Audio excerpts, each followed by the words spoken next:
next presenter is one of our own, Mark Benton. And Mark has been an amazing asset to the AOMC and no doubt his own club with his inherent knowledge around IT, websites, and in particular, mailing programs that we've actually used. You've probably all heard of MailChimp and products like that. Well, Mark's going to give you a little bit of an oversight into mailing products and also, I guess, a case study from the AOMC and what we've done and what we've used. Okay, so what I was going to talk about today was another aspect of what we do online, and that's all about emails, and talk a little bit about delivery and deliverability. They are different things.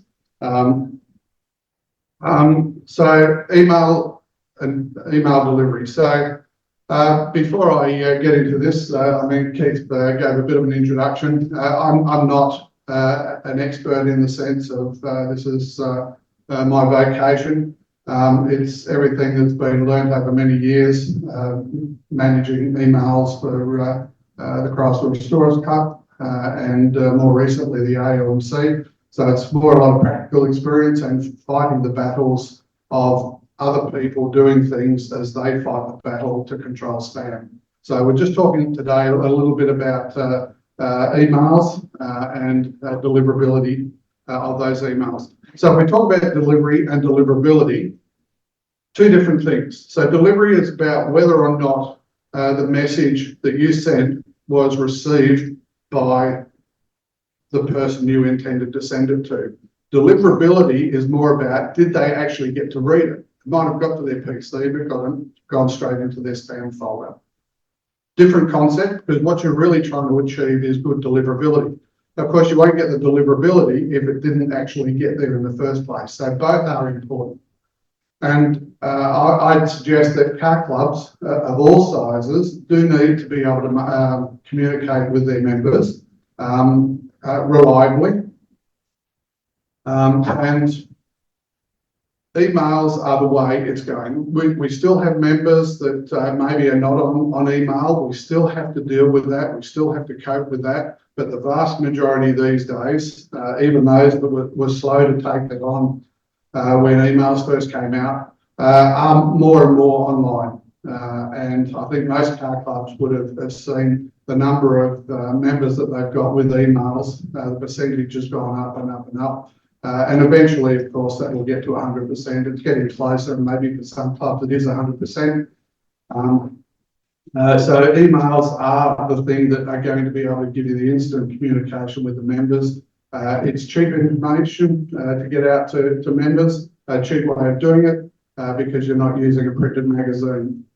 So if you don't have a printed magazine, you've also got to get the electronic version out to them. So all of these sorts of things need ways of communicating with your members, and as I said, emails are the way to go. They're replacing the postman, and in many ways, all the problems we had with the postman before of the mail maybe not getting through, being slow, that sort of, it still happens. It's the same thing, different cause, but it's just something we need to manage, and it's a constantly changing situation as to how they work. And to make it work, email senders, and if we consider us for today being the senders, we need to do the right thing to be able to get the emails out and give them a chance of getting to the members.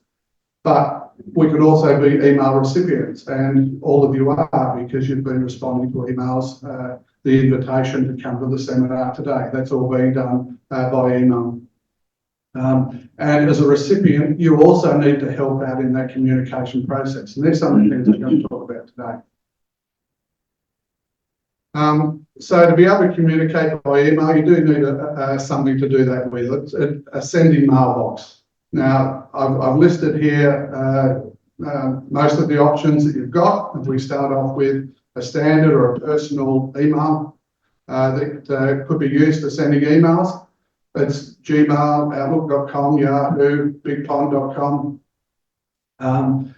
Personal emails can be used for sending emails, but we'll talk about some of the reasons why that might not be ideal. You can have a mailbox that exists within collaboration tools, like if you've got a subscription to Google Workspace or Microsoft 365, they can set you up with email addresses that you can send emails from on behalf of the club. So they're not personal, but from the perspective of the club.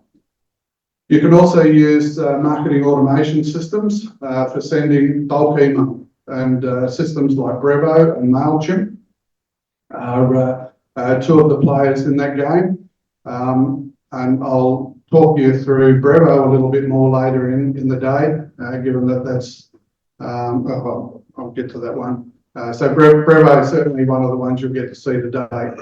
You can also send emails from a website or whatever is hosting your website. And that might be that if you hosted your website on Squarespace, you could send out campaign emails from there. You load it up with the email addresses and they'll manage the sending of the emails for you.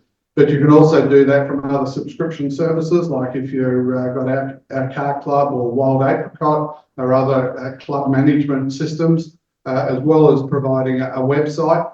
They also are used to capture the email addresses of all your members, and you can use that to be able to send notices out to your members that way. And the last option is one where you're actually hosting your own email server on a server that you've got. And I've certainly used that one in the past, and certainly cannot recommend that one. Okay, so the AOMC uses Brevo to send its email campaigns, bearing in mind that we've got more than 250 member clubs. And within those clubs, we've got 1,500 email contacts that we need to be able to communicate with. We send 15 to 20 targeted email campaigns per month about all sorts of things, including events, magazines, meetings, seminars, and other notices that we need to share with the community. We also send about 20 transactional emails each month to clubs. So following the AGM, we send an email to each of the clubs to say if you've had elections and you've got new people on committee, make sure we're up to date with the names and phone numbers and email addresses of those people. So we do that on a monthly basis, and as a result of our last seminar a month ago, we're updating that one to add some extra information to it as well. So an important way of communicating with the members. So all up, we end up sending about 20,000 emails per month. That's about the limit. It's somewhat less than that, but we can do up to that in a month. And if we send 2 campaigns on a particular day, that's 3,000 emails a day. So it's a lot of emails, and you've got to consider the volume, right? It makes a big difference. You just cannot send that from a personal email address. Chrysler Storage Car Club also uses Brevo to send its email campaigns. They've got about 480 members, 500 email contacts. They send about 6 to 8 campaigns per month, again on events, magazines, meetings, notices. We send transactional emails as well, mainly around the membership renewal process. And that results in about 4,000 emails per month going out. And again, if we send 2 campaigns in a day, that might be up to 1,000 emails in a day. So these are the systems that you could be using for sending emails, and they've all got a reason to exist. The question is which one's right for you. So sending emails, it's about deliverability, and there's a lot of things you need to consider as to what you can do to achieve that deliverability. I'm going to talk about some of these topics here. It can be a different answer for a small club versus a large club. That might be around cost, or it might be performance, or just managing the process. And we'll talk about some of that. So but one of the things, obviously, you need to maintain an up-to-date list of valid email addresses. That applies to everybody. You need to send from a dedicated sending email address. Don't send it from all sorts of different email addresses from the club, depending on who's looking after the emailing on that particular day, week, or month. You need to take steps to avoid rejection of the emails so that they don't bounce or end up in spam. And different things you need to do there to stop those emails being blocked, whether it's on the way out of your mailbox, through the ISP that your recipient is using, or in the recipient's email client, or by the client themselves just doing the wrong thing when they're reading the email. Again, I'll talk about some of that. You need to send, and once you get to a bigger car club with the sort of volumes you saw on the previous slide there, you need to be sending from a purpose-built bulk email system. If you just consider, for example, Google, the limit is maximum 500 emails a day with a personal account. If you're trying to send more than that, they don't make it. You don't necessarily know they didn't make it. You don't get told. You've got no way of knowing what's succeeded. They just don't go. And if you keep doing it a lot, that it may stop your account from working at all. So you need a bulk email system if you're going to get up to those sorts of volumes, which is not all that high for a lot of clubs. If you're trying to communicate regularly with members. Now, you also need to take steps to enhance your email reputation by making sure you comply with the standards for bulk email. You need to turn on various DNS authentication settings so that the other systems out there will recognise your email as being safe to let through the gate. You need to monitor the email campaigns that you've been sending to understand what's working, what's not working, and take steps to fix anything. Understand how good they are, how many people are opening them, how many people are clicking on them. All those sorts of things help you understand whether or not your systems are working. And if there are issues, then you need to fix them promptly. So in terms of what the senders need to do the right thing, let's talk about keeping an up-to-date and valid email address. Because if your email address is not up to date, one, you won't be communicating with all your members, but you're also starting to harm your email reputation, right? If you send an email, 500 emails, and let's pick some horrible numbers, 300 of them bounce. Out there, that's being watched. It means you've got a poor quality email list, your reputation is going to go down, you're more likely to get blocked when you send a valid email. It might be valid, but if you're not sending it to the right people or emails that don't work, the quality of your system is not being recognised as being good. So there are issues you need to deal with there to make sure that you have an up-to-date list. So make sure you maintain them promptly. Add your new members or correct the addresses quickly. Delete your expired members so that people that are no longer in the club are not getting your emails, because they're more likely to do things like mark them as spam. Again, it's going to affect your reputation. They're not interested in the club anymore. They just don't want your emails anymore. But they can affect your reputation. You need to remove incorrect and bouncing email addresses. If they're not working for some reason, do something about it to fix it. And when you're managing those emails, try and maintain a single source of the truth. And how you do that is a bit of a question. It's going to vary from club to club. It depends on the systems. If you do have a club management system like Wild Apricot or our car club or other ones that are out there, then that can be the single source of the truth. And you need to use that single source to update all your other systems. If you haven't got something that's that deep and you are using like a Google Workspace account or a Gmail account, for example, set up a group and maintain that group so that if one person is using it this week and somebody else sends an email next week, they can use the same group, same maintenance. You're not relying on multiple people trying to maintain a list in their own system. So just make sure they're all synchronized. And how you do that, as I said, it really depends on the system you're using. Send from a dedicated sending email address. And Damien spoke a little bit about this before, sending an email from an email address that is using your club domain name. Now, if you do send it from a bulk email system, it must be a domain of your own, like aomc.asn.au. or chryslerclubvic.org.au or vintageDriversClub.org.au, and send it from a specific email address in that domain that is used only for this purpose. Don't use something that's used for another one, like if it was a personal email address, or you might be sending it from secretary at aomc.asn.au.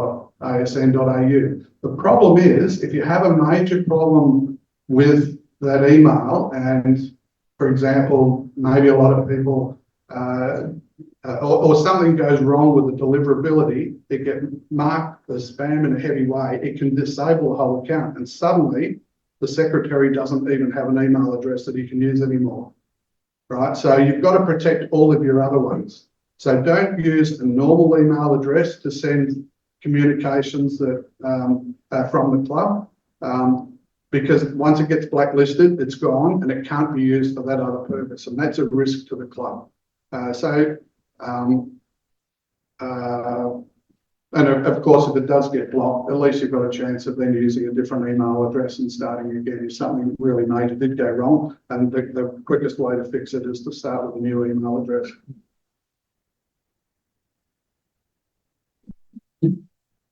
You need to take steps to avoid the rejection of emails as a result of bouncing emails or a spam. And that needs to be done to deal with what's happening out there in different places. So as an email leaves your ISP system, for example, if you were to be using a Big Pond account and sending lots of emails, Big Pond are watching, you send lots of emails that all look the same, you're a spammer, you'll get shut down. You've lost your deliverability. If you're using a bulk email system, they're designed for that's their bread and butter. It's what they do. You follow their recommendations, do the setup, and they look after that bit. That they're designed to send tens of thousands, hundreds of thousands of emails per day from a whole list of people using their system. So they've got the tools, they're managing it, and everybody that's receiving them knows that's what they do. So they are more likely, because of the setups that they've done, to know that they should be let through. If it's somebody random, more likely to be blocked. You need to also work on the basis of what's happening with the recipient's ISP, your members, the ISP that they use. Some are on Big Pond, some are on Optus, some are on iiNet, Yahoo, Google, they're all over the place. And they are doing all that they can to manage spam for their own subscribers. And they change the rules every now and again. If you've listened to me over the last couple of years, there have been times when, oh my God, Big Pond have done it again. You know, we send an email, 500 emails, and suddenly one campaign doesn't go through. The 120 emails didn't make it to the inbox because Big Pond changed the setting in their system, and they decided they don't like emails for using a particular spam control feature. Suddenly those emails are not getting through. And sometimes you cannot do anything about it, but maybe they've implemented a new policy. You just need to comply with that policy. Recently, Google and Yahoo did a similar thing. They said, well, and they gave warning, and that's great. Don't seem to see too much warning from Big Pond. But there was warning, this is what we're going to do in a month or two's time. People were given a chance to do things. So you need to go through and do that. Otherwise, your emails are just not going to get through. But I mean, have to have sympathy for them. They are fighting a battle as well. So you're all in the game. You've all got to fight. There are things you can do to stop the filters that they're using from blocking your emails. So if you're sending out emails and the topic of Viagra comes up, chances are it might not get through or get labelled as spam. And other things like using all capitals or the words buy now or amazing or act now, all those sorts of triggers are the sorts of things that raise the risk that this might be spam. So it raises the risk that they might end up in the spam folder. And you don't necessarily know that. You may not ever know that. But the point is your member never got to see the email. Now, if you want more examples of that, you can Google. There's plenty of examples of the sorts of things you should try. So you just got to be sensible with that. Your recipients or your members, email clients, whether they're using Outlook or Gmail online or whatever, they've all got systems for what to do with an email when it comes in. What rules will I apply to put it in the inbox or the promotions folder or whatever. I'll say there's not a lot you can do with that other than try and do the right thing with all of the other things to give it the best chance of not being filtered out by the client itself. It's mostly out of your control. All you can do is try your best with the emails. But then, of course, the recipient can do things. He gets an email, I'm not interested in an event for, crisis. I'm into, Rolls Royces, for example. So that's spam. They mark it as spam. It's gone. Okay, that's great. But what they've done is that was an email from the AOMC, for example. AOMC is the spammer. AOMC emails may then end up all being classified as spam. So you've got to train your recipients to know what to do to make sure they don't help destroy the reputation of sending emails between your club and your member. So training them to remind them to whitelist your sending address and not mark them as spam. You need to provide options to unsubscribe so they can remove themselves from the sending list without harming your sending reputation. So in other words, if they remove themselves, then they automatically are not there receiving the next one, so they're less likely to mark it as spam. Now, that obviously applies only to the bulk email system. It's a bit hard to do that if it's just a small email address that you're using. Encourage them to regularly empty their full mailbox, because that's another bounce. It's another email that didn't get through. It's another % of your email campaign that never got to its destination. Again, I'll talk a little bit about that in terms of how some systems deal with the fact that bounce too many times. It's a non-working email address. It disappears out of the system. They empty their mailbox. Emails don't come anymore. They've been blocked because it was bad a month ago. So you've got to be a little bit careful about that. And if people have got full mailboxes, okay, they need to go, or they need to use a new email address or whatever to fix that problem. And encourage them to advise you when they change their email address. And I can assure you that happens all the time. People are changing their email addresses, and then after 6 months they say, I'm not getting emails from you. Well, if you haven't got the right email address, there ain't nothing you can do about it. But while it's there as a non-working email address, it's doing you harm as a centre, because it's working against having a good reputation of sending emails that work, right? And that reputation is what you've got to try and protect. So I spoke about the purpose-built bulk email systems, and I would consider that it's essential for, I'll call it large clubs, those that have got maybe 100 or more email contacts. If you've got less than that, you can possibly manage it with a personal style email account like Gmail. But as I said before, make sure it's specific for the purpose. Don't reuse one that's for secretariat or your own personal one, because the last thing you want to do is lose your own email. Create an email account for the purpose. And if you're using a bulk email system, they do need you to have a club domain name, because that's all part of the registration and the authentication process that you need to go through to be able to qualify to send them. They are designed for sending large volumes of emails with high deliverability. You just have to work within them and do the right thing. They are there for the automatic management of your sending reputation, because their reputation also hinges on your reputation. And they're there to work with you on that. So they've got all sorts of things that are automated to remove accounts that aren't working properly. When you send an email address, they'll throttle the email so that they only go out at a certain rate. Because another example I can give you with, for example, BigPond, if you're using a BigPond email to send out emails to 50 members in your club, and those 50 by chance also happen to have Big Pond email addresses. Let's take a different example. You're sending it from Gmail, you're sending it to members, and you might have 50 members all using Big Pond. Big Pond suddenly get 50 emails that all look the same from one person. They just go in the bin, right? Any more than about 10 an hour, they are not interested in, right? The numbers vary a little bit, but if you're sending emails and more than 10 of your members are on Big Pond, you send too many of them, they'll go in the bin. You don't know about it, they don't know about it, they just don't get there, and you've got no way of knowing. So they're the sorts of things you've got to try and avoid. And the bulk email systems know what the limits are, and they throttle them so that they are not going at a too fast a rate for the recipient to accept them.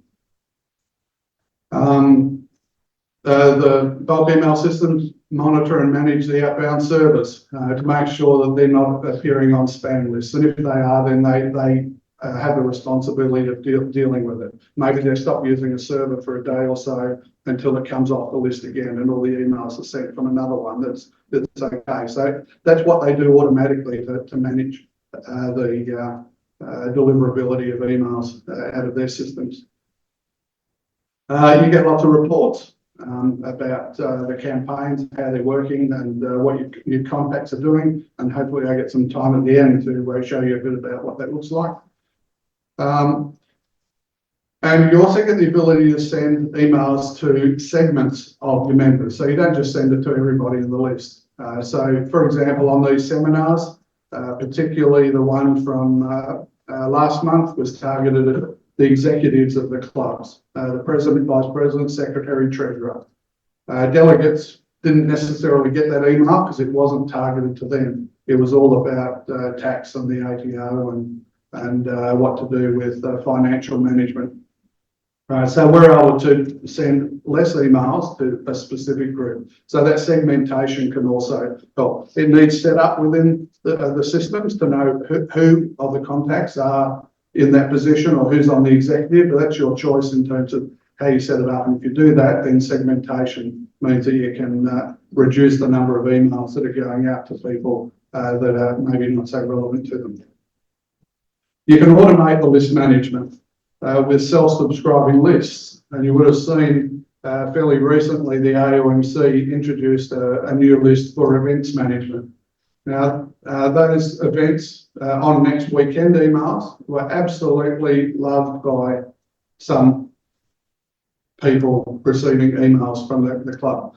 But of the 1,500 people on our contact list, there were a lot that didn't want that many emails, didn't want an email every week telling them about events. I'll give an example. My club's Chrysler Club.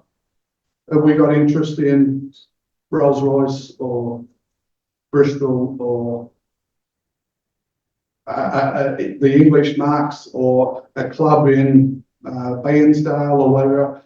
Not really. We can't afford to be passing every email like that on to our members, so we don't particularly want them. So what we did was introduce a self-subscribing list where people can choose to be on it. Then they can manage whether they're on it or not, right? So that way we can send the emails to the people that particularly want those emails, and we reduce the risk of lots of other people deleting emails or marking them as spam because that's what was happening before. Too many people didn't actually want the emails. The only way to stop it was to block it.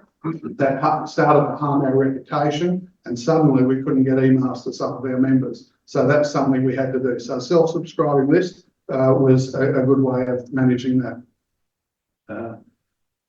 And of course, you need to choose a reputable provider. Now, I've spoken about Revo and MailChimp. They're two of the big ones that are out there. MailChimp was probably the market leader. It may still be considered to be the market leader. Brevo is a bit more of a newer one. There are many others as well out there, but we had a particular reason for changing from MailChimp to Brevo, and that was because MailChimp was a little bit too aggressive in terms of somebody's email bounces 3 times because their mailbox is full, they're on holidays. When they get back, they're permanently lost from us. And it's important that we be able to contact our members but we had no way of reinstating it. And what was even worse, the nature of the emails that we have from you people, the contacts that are in the clubs, you're all on committees, and we might have an email address like secretary at abccarclub.com. The person that's in that job this year, not really into emails, he's not really good. The mailbox gets full, doesn't monitor it, doesn't use it, not interested. And on MailChimp, it'll get blocked and it'll be lost forever. Next year, somebody else comes into the position, wants to use the email address, we can't use it. It works for them, but we cannot send an email to it if we're on MailChimp. Whereas on Brevo, we do have the option to reinstate that. So there are reasons for why we've made that choice, but it all comes down to functionality and the subtle differences between them. So as I said, you need to do things that maintain your sending reputation, and that reputation, it's a real thing, right? It's how you're measured out there in terms of the emails you're sending, that your reputation has a specific meaning, that people will decide whether or not to take your emails and pass them on, and therefore you've got to work with it. You've got to comply with the bulk email standards. And that can include, for example, single click unsubscribe. You can't make it too hard for somebody to unsubscribe from the list or not be able to unsubscribe at all. If you do that, your email may well just go straight in the bin. And if you're sending emails to Google and Yahoo, I know absolutely that's what's happening now. They've gone live with that feature a month or two ago. And if you're not doing that and you're sending emails from a bulk email system, they don't go anywhere. They don't get delivered. You also need to do things, we'll get a little bit technical here, with the DNS authentication settings for your website, for your email systems. There are things called SPF, DKIM and DMARC, and they're all about authenticating you so that somebody that's got an email can do a lookup to say, is this person real? Is this a server or a website that I can trust, right? And that's what these systems are there for. And if you haven't got those set up, all three of those at the moment, you won't be able to get the emails through to Google, Yahoo, and many others. They get implemented slightly differently. Some websites are so much harder than others. So the rule is you just got to do the lot. Maybe Google don't need all of that, or with it set up to the full capability of what these are able to do, but other websites, other ISPs do require it. So you've just got to do it. So if that hasn't been done, that may be a reason for your emails not getting through if you're using a bulk email system. You need to regularly monitor your email campaign performance. Look at what emails are bouncing, hard bounces, soft bounces. So soft bounces, for example, the mailbox was full. It's a temporary thing, or the server wasn't working momentarily. So it bounced, but it'll have another go, but maybe it'll work next time. A hard bounce is more like the user is not known at this email, at this club anymore, or this, it just doesn't exist. So they just get turned off straight off, right? A hard bounce like that. So that they just get removed automatically. But if that's happening, you've got to consider what's the quality of your email list. What maintenance do I need to do to make sure it's right? Because I do want to communicate with the member. And just because you've fixed your problem doesn't mean you're communicating with all of your members. And you can also monitor what's happening, who's opening the emails, who's clicking on the links, which links are they clicking on. All of that information is available in the reports that you get when you use these systems. And you need to monitor it because it is about how can you improve the deliverability. Now, also, I said before, recipients need to help. They need to do the right thing, and you need to be able to train them to do this. So you have to make sure that they are letting you know when they've got a new email address. You need to train them, don't mark club emails as spam. You might not want them, just delete them, but don't mark it as spam, because spam ends up coming back and harming your reputation as a sender. But if they just delete them, less chance of that happening.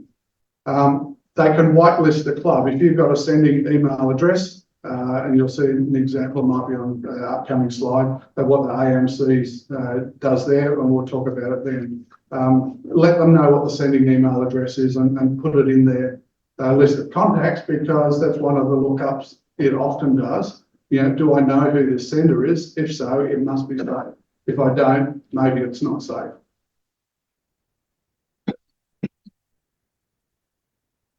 So let's talk about communications from the AOMC. So we've done a few things at our end to try and do things, but there are some things that maybe you can do to help the communication from us to you. So you can encourage your members to subscribe directly to the two self-subscribe lists that we've got. One is to receive the magazine, and the other one is the weekly events. That's got two benefits. One, they are getting the email as soon as it's sent, right? Because the weekly events, if you've got a member that wants to know that, then they get that. But it also avoids you from having to forward those emails on. So if you let them know that the system is available and they can find out about the events, they can manage themselves, right? And you're not doing two emails, one of which any one of them fails and doesn't get to the intended end person. So I'd really encourage you to let your members know about these things so that they can get details of the information that's in our AOMC magazine, or the other one is the weekly events if that's what they're interested in.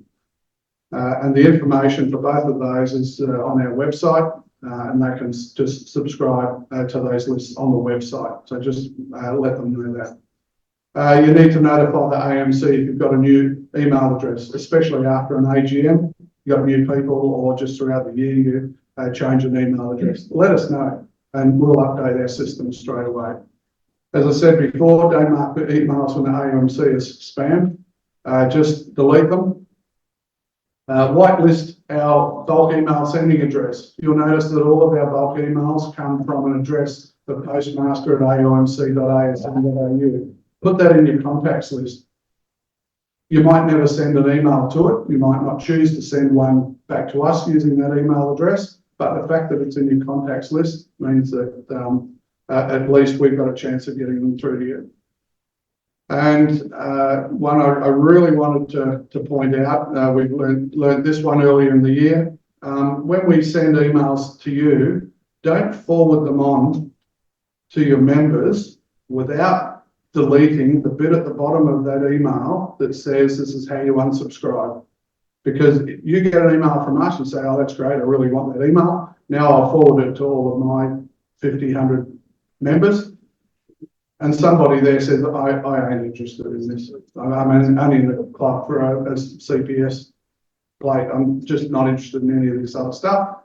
They see an unsubscribe button, they click it, thinking that will remove them from the list. They're not. They're removing you from the list. It's your email. That unsubscribe link is coded with your name, right? So if you are going to forward on the emails, then it's this bit at the bottom of the email that you need to delete from the email as you forward it on. So you still forward it, but before you click send, make sure this section, or particularly the bit down the bottom, the bit here, that is the most important bit, the unsubscribe link down the bottom. Make sure it's deleted from the email before you click send, right? That way, you won't end up wondering why you're not receiving emails anymore. And we know it's happening. It's definitely happening. So that's something you can definitely do. So the question is, do we have time for a Brevo demo? Okay, it was just going to be a quick look. If somebody's not seen inside a bulk mail email system before, I thought I would do that. I think I need to do it from over on that PC there. But when we publish this presentation, It'll include these links in here. You'll get the information that's here, but that will be it. Ladies and gentlemen, can you please thank Mark? Are there any questions that anyone would like to ask Mark? Oh, Mark, thank you. Just on your Brevo, I know there was an SMS capacity as well. How often do you tend to use that? We don't use it. You do need to pay for the SMSs going out. If that's something that would work for your club, being able to send messages by SMS, you can do that. And in Brevo, I think you can also do WhatsApp if you've got a community out there on WhatsApp. There's lots of features. We don't happen to use either of those. We're just using the email bit, but it's the same concept. It's the same list of people. If they've got a mobile phone number and you target them for the SMS, then you can send messages that way. So that could be something suitable, but you do need to pay for the sending of those. You need to pay for the emails as well.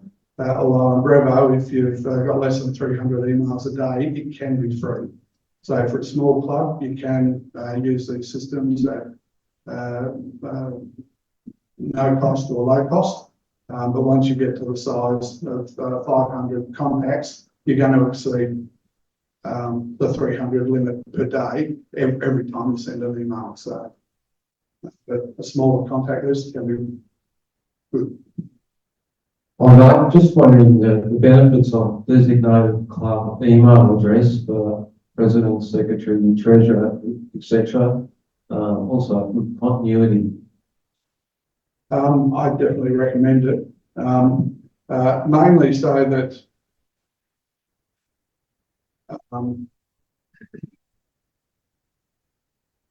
there are advantages and disadvantages. The disadvantages are when a president has been communicating with somebody and then the president's email ends up in that person as Joe Blow. Next year, it's Mary Jane as the president, and people sending emails to Joe Blow, but they actually end up at Mary. So there's a downside of using like president at abc.org.au, but I'd say it's a whole lot better to be doing that because it is something that's ready to go that you can hand over to the next president. But it does mean they need to manage multiple mailboxes. For some people, that's extraordinarily hard. It seems. In my case, I've got so many mailboxes and I just read them all in the one. There are ways of doing it, but yeah, I definitely recommend that car clubs have specific ones related to their club. And I see a lot of clubs just using a simple Gmail account, but one that is president.abccarclub@gmail.com. You can make them different and specific to a particular role. And I think that's a good idea. And as I said, when sending these sorts of messages out, don't use one of the roles, use one specifically for the purpose of communication. Any other questions? Well, at this point, we will adjourn for some morning tea.